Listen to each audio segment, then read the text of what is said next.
నీకున్న అభిషేకం. మనమందరం మన ఆర్థిక పరిస్థితులతో, మన ఆరోగ్యం లేదా మానవ సంబంధాలతో పోరాడుతున్న కాలంలోనికి వెళుతుంటాము. చాలా తరచు మనము నిరుత్సాహపడి మరియు ఆ పరిస్థితులు ఎప్పటికీ మారవు అని అనుకుంటాము. యేసయ్య మాట్లాడుతూ, మీరు బలంగా నిలబడి విశ్వాసంతో మంచి పోరాటము పోరాడవలసిన కాలములు ఉంటాయి అని ఒక వచనంలో ఆయన నా కాడి సులభము, నా భారము తేలిక అని మత్తయి సువార్త 11:30లో చెప్తారు. మరియు ఆయన మీరు కష్ట సమయాల్లోనికి వెడతారు కానీ అది శాశ్వతం కాదు అని చెప్తున్నారు. నీవు ఇప్పుడు కష్టపడుతూ ఉండవచ్చు కానీ నీకున్న అభిషేకం మూలంగా నీకు అది సులభంగా మారుతుంది.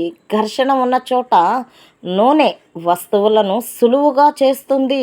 దేవుడు నీ జీవితాన్ని తన అతీంద్రియమైన దయతో అభిషేకించబోతున్నారు. ఆ అనుకూలత నీ భారాన్ని తేలికపరచి ఒత్తిడిని తీసివేస్తుంది. నీవు తక్కువ పనితో ఎక్కువ సాధించబోతున్నావు.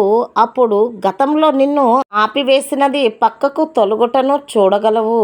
అది ఇంత తేలికగా జరుగుతుందని నేను ఊహించలేదు అనే సాక్ష్యము నీ నోటి నుండే రావటమును నీవు గమనించగలవు.